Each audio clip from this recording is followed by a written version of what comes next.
àfà tó nífà nínú ni wọ́n Fadilatu Sheikh al-Imam Al-Hajj Abdul-Ghaffar bàbá ńlá ọdọ̀ adamallahu hayatahu. bàbá ní àpapọ̀ ṣe Suratul Kawthara láti ìpìlẹ̀ wá sínà délẹ̀ ló kún fún mẹ́sẹ̀jì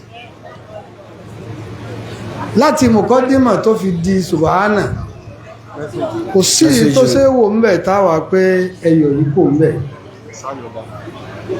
bàbá ní ṣẹlẹ̀ ṣe yìí o wọ́n ṣe o wọ́n lè ṣe Yakumullah. wọ́n sì ti wí tí a máa wí fún wa pé barakallahu fik. Àmín. àdúrà táwọn bàbá ṣe fún àfáwọn ẹ̀dàpẹ̀já ṣe ámílẹ̀ Amina.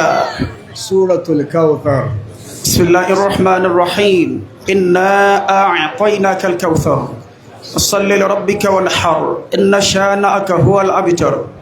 wá sínú ọ̀tán wa ń dùn ẹjẹ́ àpàdé àfáà wa lábẹ́ mi insha Allah Insha Allah. kápàdé wọn lábẹ́ mi kásù mú tá a máa fi so nǹkan mọ́lẹ̀ lọ́wọ́ Insha Allah. bíṣẹ́ yìí ṣe wá tó yìí kò sẹ́ni tí ó gbọ́ ẹni ó bá gbé wò ní ọmọ kó wo tí ò ní mọ̀ pé ṣe wọ́n ṣe ẹnìkan kan ò sì wá owó wáyà yìí barakallahu tán fẹ́ gbà náà Wallahi, wallahi. wọ́n nígbé àdájẹ́ ń gàǹbàrí Tí wọ́n ti rówó. bàbá ní ẹ̀fọ́ kan yín balẹ̀ Ọlọ́run ó di. pẹ̀lú ògbó ọlọ́run bí tẹ́ẹ̀tì máa lọ Amina. àmín Àmín ya Rabbi. ẹ̀rọ ọlọ́run kan Alhaji Abdulwasi USA lọ́wà ní ha Kì í bàjẹ́ nù. wà sí Ansarul-Islam 5,000 naira náwá ní fún yín ẹ̀dàkùn ẹgbẹ́ ọlọ́run tóbi Allahu akbar. fún bàbá rọ́dọ̀ ní 5,000 naira kọ́wọ́n ọdọ̀ ọjàre kọ́wọ́n láàlájí àgbà kọ́mọ́sàsùn bàbá rọ́dọ̀ lẹ́sàn rí Àmín ya Rabbi. olókọ̀ mi Abdulmumin máa bọ̀ wá ọkọ̀ wá gba 5,000 náà Àfà Jánásì. fún bàbá Alhaji Abdulwasi náà gbogbo ń tẹ́ndà láníyàn sí USA làwọn wà ọlọ́run bá fi sọ rẹ̀ sọ wọn bá sí tí ó dùn mọ́ ẹ̀dàkùn ẹsẹ̀ ámílẹ̀ kan náà àtàwọn àtìyàwó àti ìdílé wọn Bismillahir-Rahmanir-Rahim ẹyọ kan Bismillahir-Rahmanir-Rahim. bàbá ráúdọ̀ kánàmà kan wá o 5,000 naira àfáà Isahak gbangba lọ́wọ́ ẹlẹ́ẹ̀kejì Na'am. Muharram ti parí a sì máa gbé wá sí káàkiri kèésì àdádálẹ̀ àwa bàbá ló dálẹ̀ àwí báyìí fúnra wa pé ọ̀tọ̀ ni tí a máa fi Muharram ṣe nílẹ̀ yìí Bẹ́ẹ̀ni. jọ Àṣúrà nǹkankan káyókáyó òwò ni wọ́n fi kúnra wọn náà lẹ̀ yìí jọ òun La ilaha illallah. bàbá ni wọ́n wá jẹ́ àmọ̀ pé ẹ má jẹ́ á fi sí è bí Muharram bá ti bẹ̀rẹ̀ á wá ṣe fá tí ó fi di Àṣúrà àti Àṣúrà wá síta wá ń gbé kíkọ̀ wá tó kálukú wá ń gbà káàkiri Allahu akbar. lọ́dún yìí gbogbo bí a lọ tá a darí dé àwọn bàbá wa ní yíní lè èèyàn kó lè Ṣẹ̀mí. èèyàn yíní kó lè ṣèmí àwọn ìyá wa àgbà kò sí àdúgbò tá a lọ tí wọn ò ṣiṣẹ́ ọlọ́run lára Ansarul-Islam ẹ bá a ṣe Suratul Kawthara gbogbo bí adé pátá bàbá ní Suratul Kawthara yìí níjọta pilẹ̀ ń bí láti pilẹ̀ mọ́sálásí wa ní Mọ̀sìngbá àwọn náà kan ní mọ́sálásí lókè kéré òkú bí òkè àgbẹ̀dẹ gbogbo tó yí bàbá ká ẹ ṣeun tẹ̀ẹ̀jẹ́ni tí wọ́n ń torí rẹ̀ jà tí wọ́n ń ká sọ ní àwọn wọn kó gbà wá sí náà àwọn ń tò káàkiri àmọ́ lọ́dún yìí àwọn ìyá wa àgbà ní sẹ́ńtà Allahu akbar kabira. ọlọ́run bá kẹ́ màmá Yallahu anha. ọlọ́run sàdìjá náà ń bùgbé wọn Àmín. ìyá wa àgbà ń tò nínà ọlọ́run jẹ́mi yóò gùn láyè náà gbogbo ẹ̀yin ìyá tẹ́ ní sẹ́ńtà ò ní dàrú alámọ̀rí tí yín ò ní dàrú Àmín. yóò mọ́ dá sí ní pẹ̀lú ògo ọlọ́run ipò alákọ̀ọ́kọ́ lọ́dún yìí sẹ́ńtà ní lọ ẹgbẹ́ ọlọ́run tó bí Allahu akbar. ẹ mọ̀ wá bọ̀ wáwájú bàbá Allahu akbar bàbá kabira. àlàjẹ́ àgbà chairman wa ẹ máa bọ̀ kẹ́ ẹ súnmọ́ wọn Karamakumullahu al-karim. A'afakumullah. ولو كان النساء كمثل هذه وفضلت النساء على الرجال àkànṣe àdúrà ń bẹ tá a ṣe nísìnyí إن شاء الله. gbogbo wa la ti gbọ́ nínú wá sí aláàjì jìbìrì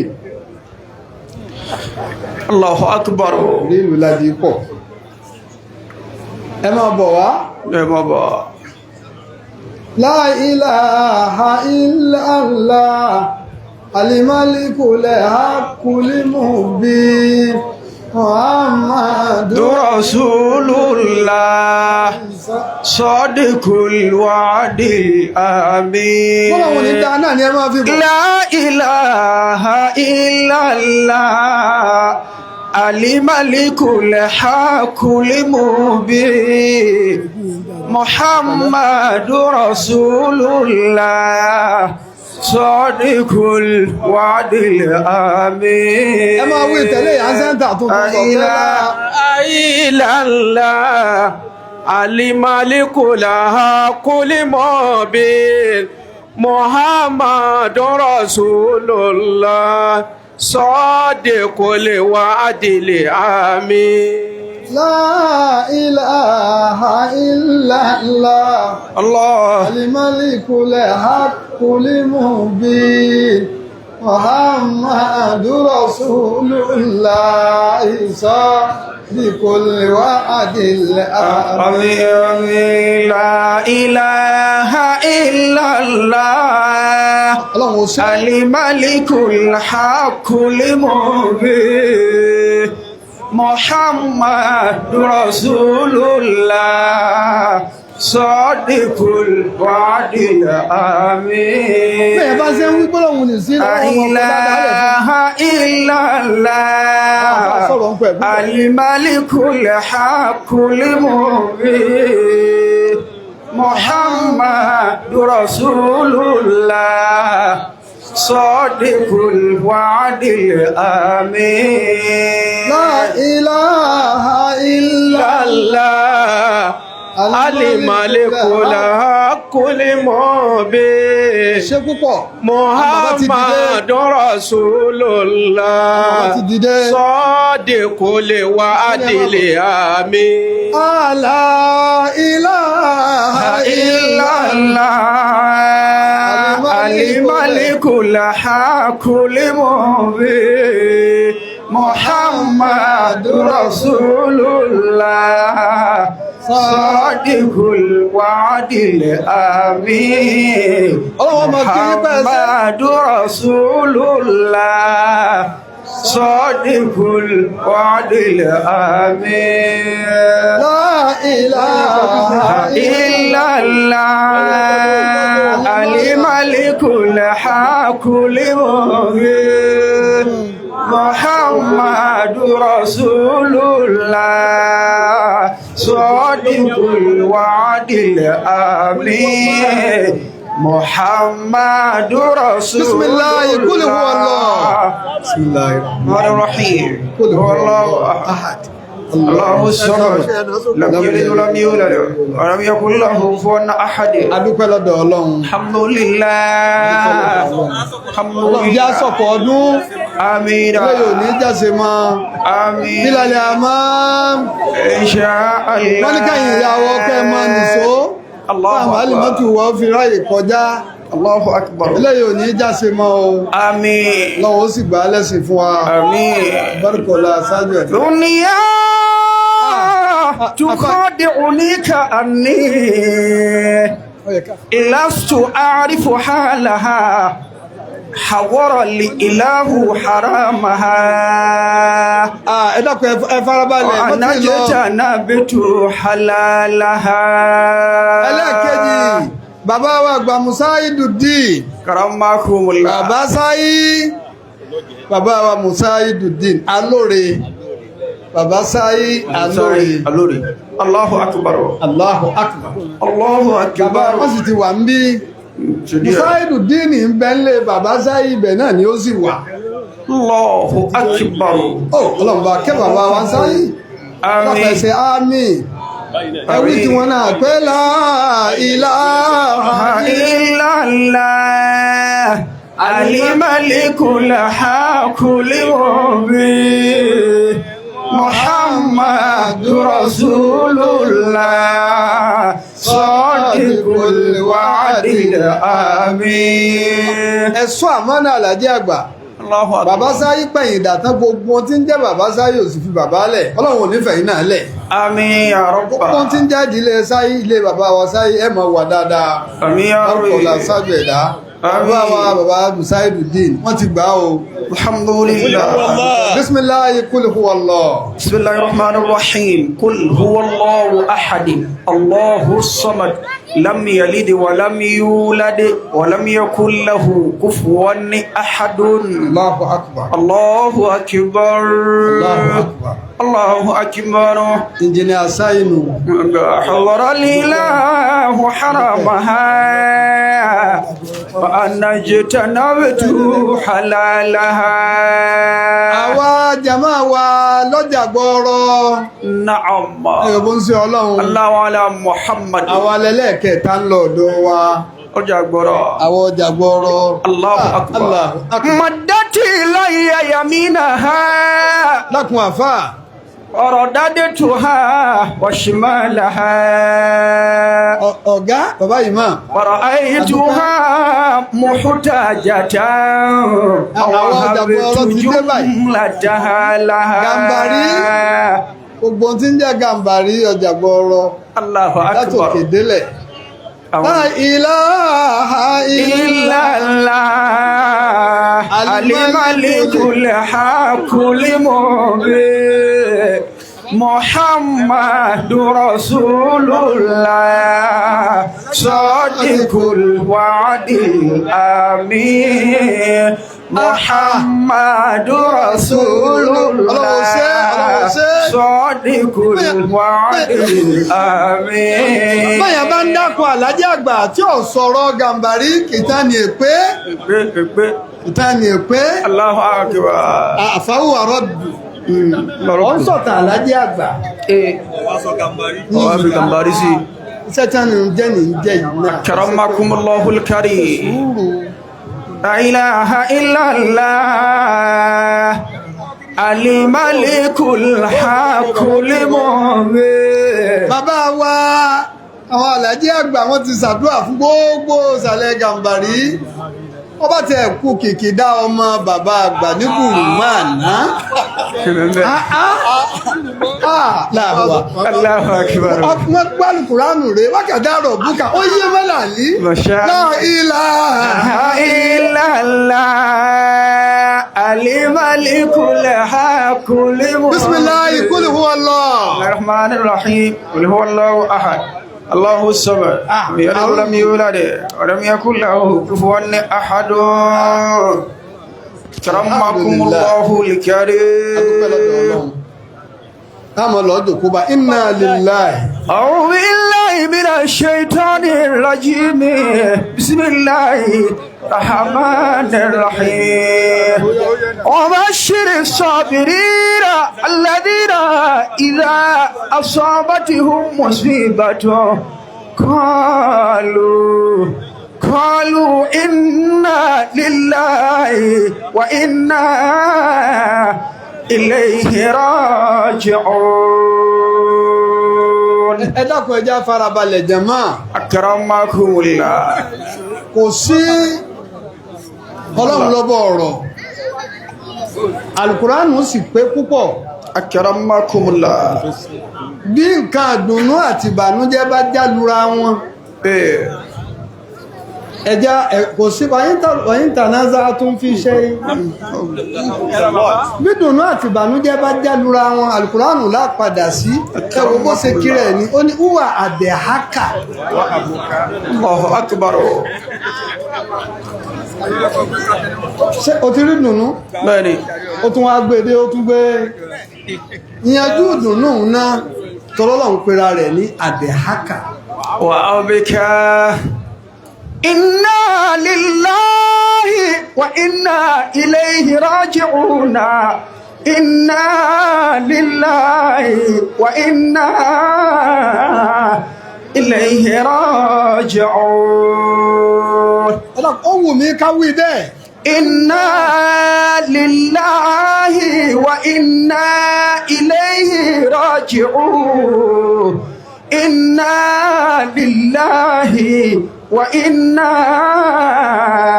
ilayhi raji'un. ọba kù kìkìdá pé yóò tán dọ̀kan yìí náà Allah èèyàn gbọ́ wà sí bàbá aráàdọ̀ yìí yóò sì tẹ̀lé alahaj Ọlọ́run Jibril Ọládìípọ̀ táàjọ wà ń bí ìjẹjọ la ilaha illallah àwa rẹ̀ ní níjọ́ Sunday Ọlọ́run sì ló dé lónìí Alhaji Jibril Ọládìípọ̀ fi gbogbo àsìkò rẹ̀ sin Ọlọ́run lára Ansarul-Islam bọ́rọ̀ bá di pé jẹnẹrétọ̀ yóò sì rú jẹnẹrétọ̀ báyìí àmọ́ gbogbo ń tèèyàn bá ṣe pátá yóò pàdé Ọlọ́run náà Allahu akbar Ọlọ́run o Allah ìjọ jímà ló mú Alhaji Jibril sọ́dọ̀ Ànábì sì sọ̀rọ̀ tó pọ̀ fún wa ń jọ jímà sallallahu alaihi wasallam látàtà kí ni máa ń dún náà ká má fojú di èèyàn báàrin òun àtọ́lọ́wọ́ ọba rẹ̀ ṣe rí ẹ̀ likulli shay'in maziyya ọ̀rẹ́ wẹ́rẹ́ náà ni o lọ́mọ rẹ̀ bá ń pè lálẹ́ àná pé dádì ọ̀gbádùn bá fi sọ̀rọ̀ láàárọ̀ yìí ó ní wọ́n ti wà nínú oxygen mo ní ìgbádùn méjì ní ń bẹ fálàárẹ̀ èyí tí ọba pé ní kọ́lọ̀hún ṣe nínú ẹni tó bá ti wà lérí àárẹ̀ àlàáfíà méjì ló wà nínú kọjá àlàáfíà yóò mọ ọgbẹ̀ ní yóò padà sérí èpè àbí tí ó sì já àlàáfíà tí ò ní ba ayé àtọ̀run rẹ̀ jẹ́ ni kọ́ mọ lọ́dọ̀ Ọlọ́run kọ́lọ̀hún sàṣe pẹ̀lẹ́pẹ̀lẹ́.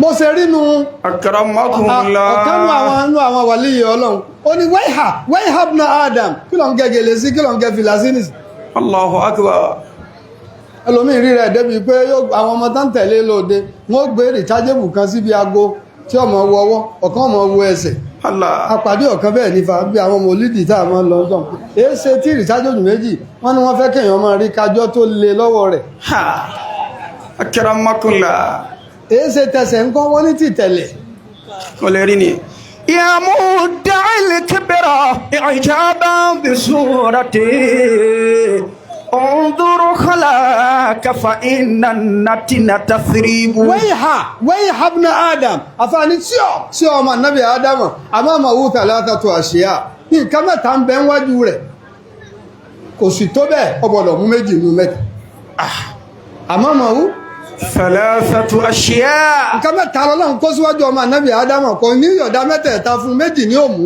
àmọ́ kan ṣe dandan yóò wá túùsì ọ̀kan nínú méjì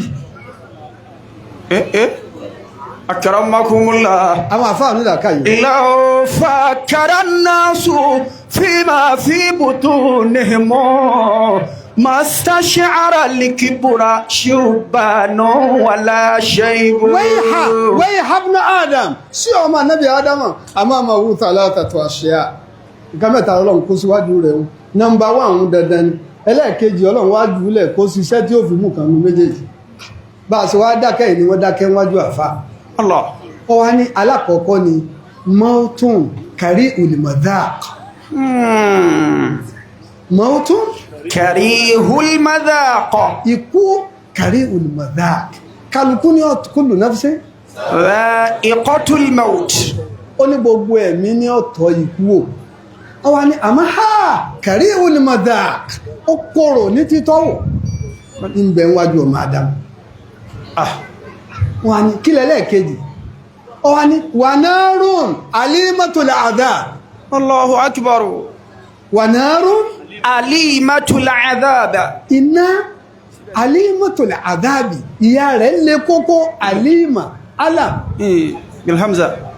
bil hamza afakumullah wọ́n ní ẹlẹ́ẹ̀kẹta wà jannatun azimatul thawab masha Allah وجنة عظيمة الثواب الله أكبر àbí الجنة عظيمة الثواب ládàá tiẹ̀ bẹ́ẹ̀kẹ́ ní yóò tàkọ́kọ́ ń dandan ni òun lọ́wọ́ á mọ̀ tí bí ó ṣe ṣe ra rẹ̀ láàrin méjèèjì àsì ní ìyọ̀dá mẹ́tẹ̀ẹ̀ta fún èèyàn ní ìwọ náà kó tún wà lè jẹ́ náà. Allah yabena turabi wa ma'kula turabi gada.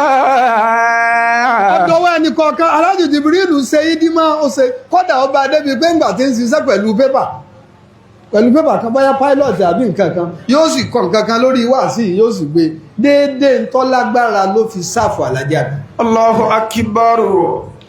déédéé ntọ́lọ̀ ń ṣe fún ìmọ̀ rẹ̀ ó fi sáfù Àlàjí Àgbà. bẹ́ẹ̀ bá wá lèèyàn ń sáfù Àlàjí Àgbà ń sáfù Ọlọ́run ni orí bàbá orí kankan jẹ́gbé lọ́wọ́ ju kí ni lọ. Allah yabena turabi ó pè wọ́n mi ìpẹ̀tọ́ wà nú èpè. wa ma'kula turabi gada. wọ́n máa kó lọ tùrọ́bì ẹni tí ó padà sínú èpè lọ́la á Jibrilu ti padà sínú èpè. uki'ud fa innaka ma'kulun wa mashrubu. Dòkó tí a bá ti ní o ṣe pẹ̀lẹ́pẹ̀lẹ́ fáyín náà kà máa kú olóhùn àmọ̀ ṣùgbọ́n àwọn kan bẹ tẹ́ ń bọ̀ wá fọ̀ ya àwọn tí ò lágbára tọ́ tẹ̀ mọ́lẹ̀ láyé àwọn ni wọ́n wà fọ̀ ya nù sàárè. La ilaha illallah. ọba ní kòkòrò sáà ní tẹ̀ mọ́lẹ̀ ọ̀ ń bọ̀ wá dọ̀ wọn àwọn ni wọ́n fọ̀ ya. Umaru bin Abdulaziz ọlọ́bi janaza kan ọ wá tẹ̀lé wọn lọ bí wọ́n ti ń gbẹ́ sàárè ẹgbẹ́ dáadáa báyìí ẹgbẹ́ báyìí nígbà wọn wá gbẹ tán wọn wá ní ẹ máa lọ sàlùwàlá èmi náà ń bọ̀ wọn wá retí Umaru bin Abdulaziz kò darí dé mọ́ nígbà wọn lọ bá wọn tó dúró létí sàárè tí ń sunkún tí gbogbo irúgbọ́n rẹ̀ ti kún fún náà èé ṣe ó ní mo fẹ́ pẹ̀yìn dání kíní kan pè mí nù sàárè. La ilaha illallah. ó ní àmọ́ tàṣà alníbi máa fa'alu bil muhal ó sì bí mímẹ́ mi ṣe máa ṣe pẹ̀lú àwọn èèyàn tí a bá dé yà. Allahu akbar. wọ́n ń lọ ìwọ náà fẹ́ máa lọ ní ṣe bọ́rọ̀ yìí o. ló gbọ́rọ̀. Allahu akbar. ó ní àná àkàlù. La ilaha illa. ní ẹ bá gbìyàn dé àyín gbogbo ajẹ́díléèdì ajẹ́díléèdì ọjọ́dí eléèdì sára pòmùpòmù. Allah. ń tọ́ ń sọ fáyé náà nù pé ẹnì kò tó bẹ́ẹ̀ o ti ní má darí kan kòkòrò tó tẹ̀ mọ́lẹ̀ láyé ní ọfà ọ̀yà. Ana akalu luhumi saminati. wọ́n kò tọ́ ò ìdọ́mi. Wa kuntu idami shadid bi quwwati. títà dé ń sọ fún Umaru bin Abdulaziz. Allahu akbar. Aláàjì wa Jibrilu Aládìí pọ̀ bàbá ti débẹ̀ wọ́n lọ kí wọ́n ti lọ sí Jibrilu Ọlọ́run wá ní ájì Jibrilu wọlẹ̀ ní Jímọ̀ tí wọ́n lẹ́ bàbá Rashida tí wọ́n ní gbogbo ẹni ó bá sì wọlẹ̀ ní Jímọ̀ yóò rà àmì Ọlọ́run bí ó ṣe déédé àmì rẹ̀. Àmín ya Allah. Ọlọ́run dákun mọ́sí àti ṣe déédé àmì rẹ̀. Ọlọ́run dákun dé Jibrilu ṣe déédé àmì rẹ̀. Àmín ya Rabbi. wọlá àyè yìí wọlá bárakàláwù tó gbà lẹ́nu àwọn bàbá bisimilayi lódìdí kúlùkù Allah. Bismillahir Rahmanir Rahim. Qul huwallahu ahad. Allahus samad. Lam yalid wa lam yulad wa lam yakul lahu kufuwan ahad. Ọ̀dọ̀wọ́ wa ilam anna kulla ma shagalaka an ibadati llahi fa huwa alayka mas'ul. Kulla ma shagalaka an ibadati llahi. Gbogbo tó bá ṣe ọ́ láì rójú tó fi rí Ọlọ́run sí. Fa huwa alayka mas'ul. Yó kẹ́yìn sí Ọlọ́run la ó pé yé mo ṣe ṣe báyìí. Karamakumullah. واعلم ان اهل القبور يندمون على ما يتركونه ويفرحون بما يقدمون.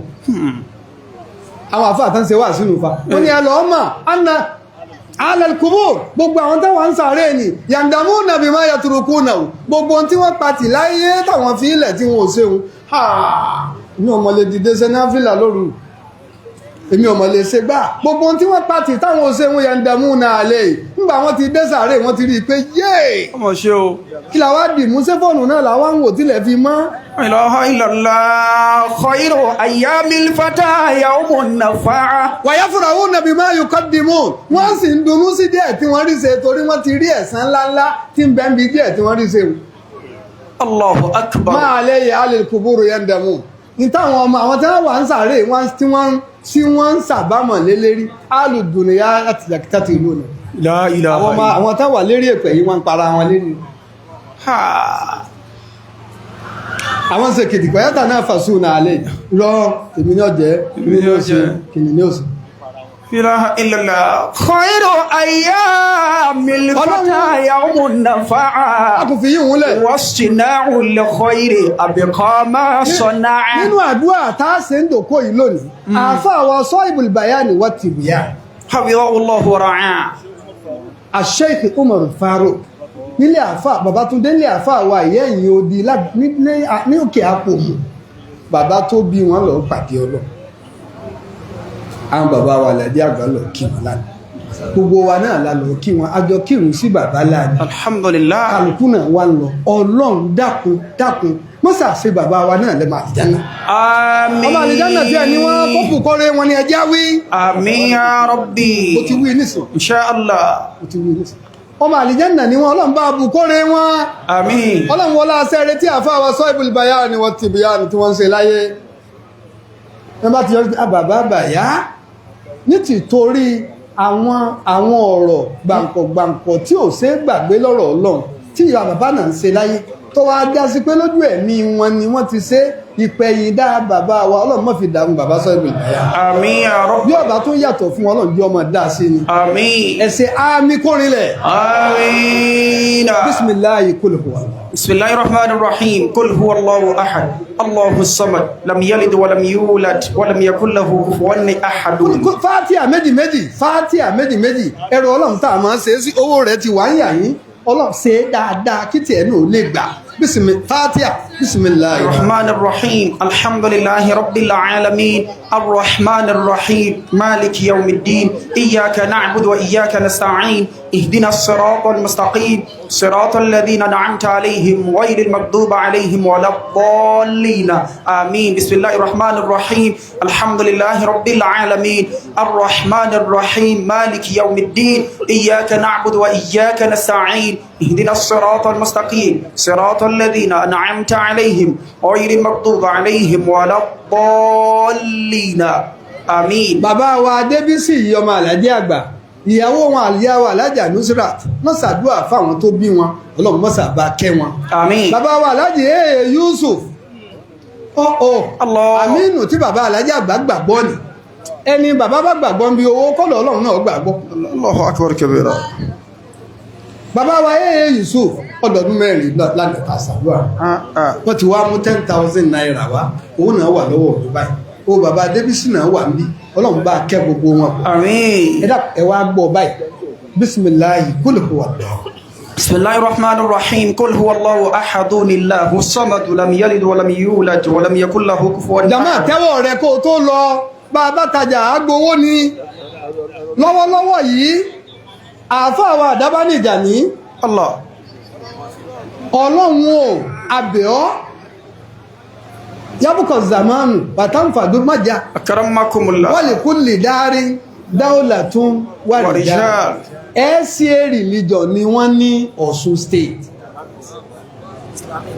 Islamic affairs ẹ̀ẹ́sì religion lórí Islamic affairs àsìjọ kéwú ni àjọjọmọ kéwú ni lọ́ní zumra ní lọ́dọ̀ bàbá wa Àlàjí àgbà ẹni ọ̀rọ̀ bá wáyé tí ń bá ń bọ̀ wáyé máa bẹ̀rù ni gbogbo wa la sì gbọ́ pé election súndé Ọlọ́run jọ jàre ẹjọ́ rọrùn àmín.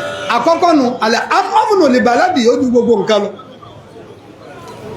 gbogbo tí ó ṣẹlẹ̀ tó wà pé ní kò tún wáyé má ẹ̀tún máa prosone ẹ̀ tí gbogbo plan ó fi dàrú Ọlọ́run ká kúrò lójú ọ̀nà àmín. kọ́ wá dàkún Ọlọ́run bí ẹjẹ jà àmín.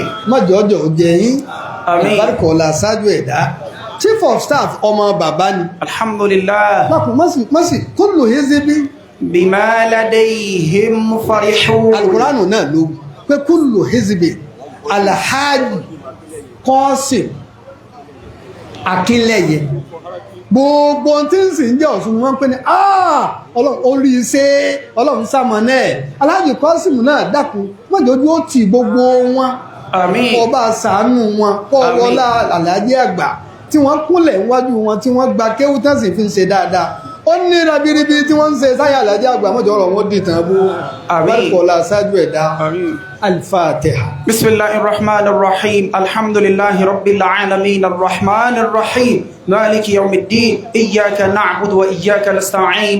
Ihdinas siratal mustaqim. Siratal ladhina an'amta alayhim ghayril maghdubi alayhim waladdallin. Ìlọ́wájú àwọn bàbá báyìí. Àmín. Fatiha ẹyọ kan tó kù yìí táàkì dákun gbogbo àwọn ẹ̀dàkùn àǹsárù yìí nílé wa ẹ̀dàkùn ẹ̀rán tí àwa náà tá a wà gbogbo yìí náà tàwa tá a wà ń bí àwọn bàbá ọlọ́run bá bùkórè wọn kí tiẹ̀ làwọn bàbá ọ̀yá yìí ọ̀nà méjì ni wọ́n fi wí wọn ní ọlọ́run jọ̀ọ́ jàre gbàdúrà gbogbo wà yìí àtàwọn tí ò lè wá nígbà míì wọn ò pé tí wọn bá ní ẹsẹ̀ yìí tẹ̀yìn bá wá sí wa ní tọ̀bá wá gbà títí wá ń bá ń sẹ́ wọn a ní títí wá ń bá ń sẹ́ kọ́dẹ̀ ẹni tí ó mọ̀ pé wọ́n ọlọ́run máa gbàdúrà náà jẹ́ ọkàn Allahu akbar. ẹwà níyàn dáadáa tí bàbá ń fi sẹ́kù lọ́nu wọ́n sì máa sẹ́kù lọ́ni Àmín. barakallahu ya ṣáájú ẹ̀dá Àmín. al-Fatiha. Bismillahir Rahmanir Rahim. Alhamdulillahi Rabbil Alamin. Ar-Rahmanir Rahim. مالك يوم الدين إياك نعبد وإياك نستعين اهدنا الصراط المستقيم صراط الذين أنعمت عليهم غير المغضوب عليهم ولا الضالين. láàrin ìjẹ́jọ́ sóní brọ́dà mi alhaji Dr. Abdulrazak olówó kéré òun náà bọ́ síwájú ọlọ́run kálukú wá ń sọ̀rọ̀ rẹ̀ dáadáa ní pólì kul huwa Allah. Bismillahir Rahmanir Rahim. Kul huwa Allahu ahadun Allahu farabalẹ̀ ńlọdọ̀ bàbá báyìí lam yulad wa lam yakul lahu kufuwan ahad. àfa àwa ìwà Islam 1,000 naira àníyàn wà mẹ́ ẹ̀rọ ọlọ́run kan ájì olóhùn oyin olóko alájà àgbà Muhammad Kamaludin ọlọ́run jogún ọmọ àlùbáríkà fún un. Alhamdulillah. ẹ wá wo làákàyè tó mú wá báyìí ó wá ní ọmọ náà ń jẹ́ Allahu akbar. ṣé kí n dá insha Allah. wọ́n ló kọ ọmọ náà ń jẹ́ samainahu Muhammad Mustapha Allahu akbar kabira. Àdìsá Ọláìwọlá. Allahu akbar. Alhamdulillah. ọlọ́run jọmọ náà lálùbáríkà. Àmín. iná àtẹ iná ká wọ́n lẹ́ni náà dà ẹni náà dà kó súnmọ́ mi àmín subhana rabbik. Bil izzati. àwọn bàbá wa aláàjì àgbà wọ́n ní bí ọ̀sẹ̀ bíi mélòó sẹ́yìn àwọn lọ sí Sókótó níjẹ̀ẹ́jọ́ àwọn sì ṣàdéhùn fún jàmáà pé léni àwọn wà á ṣàlàyé táwọn bá bọ̀ fún yín wọ́n ní ṣùgbọ́n ìrí táwọn ń rí ìkánjú àwọn ènìyàn yóò dàbí pé wọn ò fẹ́ gbọ́ ọ̀rọ̀ ilé nì wọ́n ní bóyá wà sọ̀rọ̀ àbá farabalẹ̀. As-salatu ala nabiyil karim. ẹ dákun ó kù kan alhaji ẹrú ọlọ́run kan mú 5,000 wá òun ti délẹ̀ báyìí ó ní ìyá àti bàbá tó bí àwọn ẹnìkan ló sàbí àwọn máa rántí wọn máa fẹ́ jẹ́ àlùbáríkà gbogbo jàmá yìí ẹ dákun kúrò aláwù mẹ́ta àti ìyá àti bàbá tó bí ẹrú ọlọ́run náà àtẹni tó tọ́jú rẹ̀ ọlọ́run bá kẹ́wọn gẹ̀ wọ́n wá wọlá bẹ́ẹ̀ mẹ́jà ọlọ́run rí tiẹ̀ náà dàrú kúrò aláwù mẹ́ta. Bismillahir Rahmanir Rahim. Kul huwa Allahu ahadun Allahu samad lam yalid walam yulad walam yakul lahu kufuwan ahad. Bismillahir Rahmanir Rahim. Kul huwa Allahu ahadun Allahu samad lam yalid walam yulad walam yakul lahu kufuwan ahad. Bismillahir Rahmanir Rahim. Kul huwa Allahu ahadun Allahu samad lam yalid walam yulad walam yakul lahu kufuwan ahadun. àwọn bàbá ní bàbá fẹ́ farabalẹ̀ gbọ́ léni kí oníkálukú kó wa ká jòkó lẹ̀ wọ́n láwọn ò farabalẹ̀ náà bí ẹ ṣe wí náà lèmi náà sọ. bàbá wa ní ọ̀pọ̀lọpọ̀ nínú àwọn tí a jọ lọ sí Sókótó náà àwa ọ̀pọ̀lọpọ̀ nínú àwọn jàmáà tá a jọ wáyìí tá a ṣàdéhùn níjẹ́ ẹjọ́ wípé bọ́lọ́n bá yọ̀ǹda lénìí àwọn bàbá wa láwọn ó ṣàlàyé ń tá a bá lọ sí Sókótó àti ń tá a bá bọ̀ wọ́n ní a sì gbé àdéhùn náà asomọ́ lọ́rùn asomọ́ lẹ́sẹ̀ wípé bó bá yọ̀ǹda wọ́n ní lénìí tá a wá gbèrò pa a fẹ́ sọ fẹ́ sọ fún ẹ̀rẹ́dì àti gbọ́. wọ́n láwa tí wọ́n fẹ́ sọ fún àmúra tán láti gbọ́. ó sì kàn yín ọ̀rọ̀ yín ni. wọ́n ló sì kàn wá ó tún ṣẹ́wó mọ́ wa lá ọ̀rọ̀ wa ní. bẹ́ẹ̀ bá ti dàgbà àwọn ọmọ tẹ bí ń kọ́. wọ́n ní kódà báwa bá rora wa pa àti dàgbà pa àti súnmẹ́tì kòtò àwọn ọmọ tá a bí ti ń bẹ lókè pẹ̀ tí wọ́n rìn gìrìgìrì ńkọ́. ó sì dá wa lójú pé ọlọ́run ò ní fi í lẹ̀ gbogbo bó ṣe ń kẹ́ ẹ̀ dìdàgbà tó ọlọ́run pẹ̀tì ilẹ̀ ṣùgbọ́n ní. Allahu akbar àwọn bàbá wa ló sì dá àwọn lójú wípé gbogbo bó ti wù ká dàgbà tó kọjọ́ ó lọ lórí wa tó ọlọ́run ò ní fi ẹnìkankan wálé láì má fi oore tiẹ̀ náà lé lọ́wọ́. wọ́n ní yóò tún wá sẹ́tà àwọn ọmọ náà kù táwọn ọmọ náà tún wá dé bá lẹ́yìn ìgbà táwọn tó dàgbà bá gba tiwọn tán lẹ́kùnrẹ́rẹ́.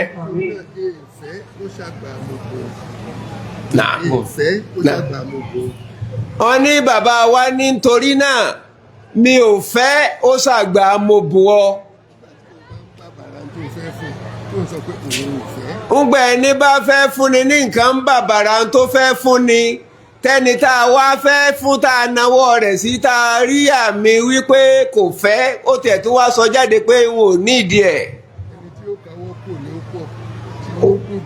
wọ́n lẹ́ni tí ó kawọ́ kò ní ó pọ̀ tí ó dùn jù. ẹni tó lóun ò fẹ́ òun ti wí ó ti lọ. wọ́n ní àbùkù ti wá kan ẹni tó nawọ́ oore fúnni tó lóun fẹ́ fúnni. wọ́n lẹ́yìn jàmá wa ẹni àpọ́nlé ni yín ẹni iyì ni yín ẹni ọ̀wọ̀ ni yín.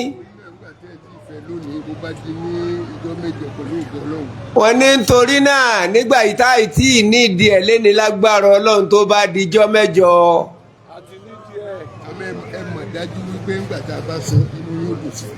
wọ́n ní àmọ́ ẹ mọ̀ dájú pé ńgbà tẹ́ ẹ bá gbọ́ ìròyìn yìí inú yín ó dùn sí i. Sókótó náà ó ti kàn wá la. àwọn bàbá wa ní kódà iṣẹ́ Sókótó náà ó ti kan àwọn lára. wọ́n léyìn ló múnú àwọn dùn wípé gbogbo wa pátá la gbọ́n tí ó dùn mọ́ wa nínú nípa rẹ̀. wọ́n lọ́lọ́run ọba ò ní fi ìdùnnú yẹn máa ní ẹnu ọdún yìí nìkan yóò máa lọ bẹ́ẹ̀ títí láéláé ni. wọ́n ní nítorí náà ọlọ́run o wọ́n lọ́rọ̀ la gbọ́ lónìí lóríṣiríṣi agbọ́ wáàsí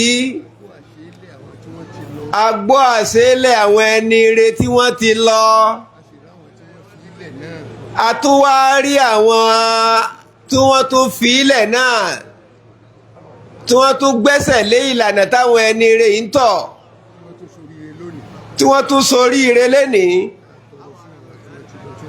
wọ́n ní àtọrọ fáwọn tí wọ́n ti lọ kọ́lọ́run ọba ó dákun kó gba àbọ̀ wọn kó sì ṣekú nísinmi fún wọn àwọn tí wọ́n wá fi ilẹ̀ náà kọ́lọ́run máa bá wa ṣàlékún tọ́sọ́nà ẹ̀ fún wọn.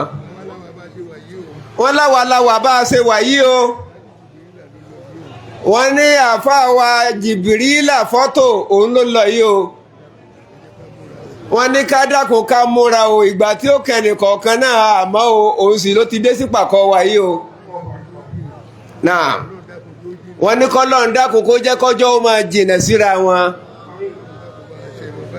ọlọ́run dákun kó bá wa ṣẹmọ báyìí kó má dà wá gìrìgìrì wọ́n ní agbọ́tẹni tó lọ àtúwá gbọ́tẹni tó ṣẹ̀ṣẹ̀ tó bímọ tó tún ṣẹ̀ṣẹ̀ bímọ sáyé ọlọ́mọ tóbi lọ́ba báwọn kan ṣe ń lọ táwọn ń síwọ́ ọṣẹ́ làwọn kan ń bọ́nú rẹ̀ páwọn tún dé wọ́n lọ́ba tí panilẹ́rìn tí tún panilẹ́kún wọ́n ní kí ló kọ́ lọ́nbẹ̀ òun fi ń sọ láǹtì ẹ̀ ní wọ́n lára tí ó dùn mẹ́nì kọ̀ọ̀kan wa ní kọ́lọ́run ọba ó fi wá dá kó má fi wá dára tí ó bà wá nú jẹ́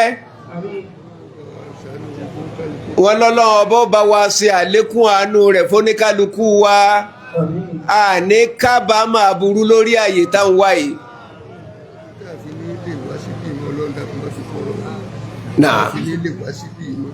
wọ́n ní tí a fi nílé wá síbí mọ́ láti máa wá pé ti àwọn ẹni rẹ̀ láti máa wá gbọ́rọ̀ Ọlọ́run má fi kúnnú ọ̀rọ̀ wa. bàbá tó sì wà ní ìlú òkèèrè tó rántí Ansarul-Islam. wọ́n ní bàbá tó wà nílùú òkèèrè tó wá rántí Ansarul-Islam. wọ́n ní Abdulwasi ìlọkùrúkọ rẹ̀ ń jẹ́.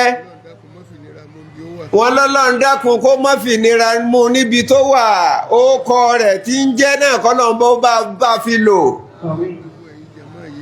wọ́n ní gbogbo àwa jàmá olóríire yìí náà wọ́n ló ní kálukú wa náà la ní bùkátà lọ́dọ̀ Ọlọ́run àbá rẹ̀ ní títí ẹ ti yanjú. wọ́n ní kọ́lọ́run dákun kó jọ ọjà rẹ̀ náà wọ́n ní dá ẹnìkọ̀ọ̀kan wa náà lóhùn ìrẹ́ Ọlọ́run gẹ́gẹ́ bá a ṣe ń fẹ́ lásìkò tá ń fẹ́. wọ́n ní àdábánijà Muhammadu Qasim àdábánijà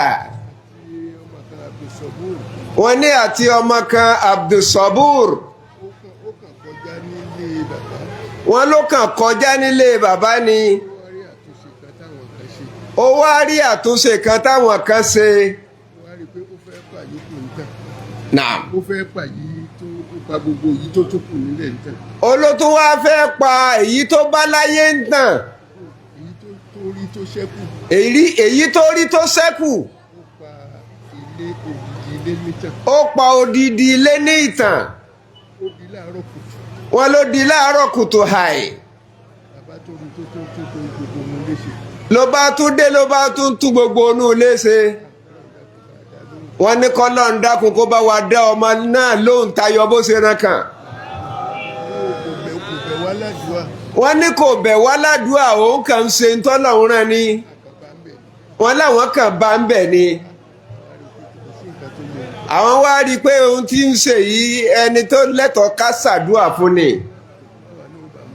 báwa náà ó bá a mọ̀ọ́re àfi ká ṣàdúà fún ká bẹ lọ́hùn fún un. wọ́n lọ́la pé a ní kọ́lọ́hún ọba dáhùn náà lóhùn síbi tí ń fẹ́ tí gbogbo wa fi tọkàntọkàn sàmí Ọlọ́run ó dẹ́nì kọ̀ọ̀kan wa náà lóhùn síbi tá ń fẹ́. wọ́n ní àtayé àtàlìkí á máa wà ọ̀run wa kọ́lọ́hún jí ó dáa ká bá nírọ̀rùn. Ọlọ́run fẹ̀sìn rọ̀ wá lọ́rùn. wọ́n ní ẹ̀sìn kò sọ́gbọ́n téèyàn lè dá sí o àbújá ò sí lọ́rùn ọ̀pẹ o bó o ṣe gún ló sọ̀kalẹ̀ o. wọ́n léèyàn ò lè ṣe kó má rí tí ó bà lọ́kàn jẹ́ nínú ayé yìí. wọ́n ní gbogbo ẹ̀ làlájì wa oníwàásí ti sọ. wọ́n ní kọ́lọ́n ọba ó gbàdúrà gbogbo wa kọ́lọ́n bo àṣírí wa. wọ́n ní gbogbo owó tẹ́nìkọ̀ọ̀kan wa ń fi kalẹ̀ tá a fi kalẹ̀ fún sàárà Ọlọ́run ọba ó jìrọ̀ rẹ̀ nílọ́po ìlọ́po fún wa. wọ́n ní gbogbo ọ̀nà tá a gbà fi ṣe àdúà àtàwọn tó so mọ́ àdábánijà Qasim àdábánijà Abdulwasi àwọn aláàjì wa Adébísí àwọn bàbá wa Musaiduddin àwọn bàbá wa Kẹ́míyáù àwọn bàbá wa Haji Abdulmumin àti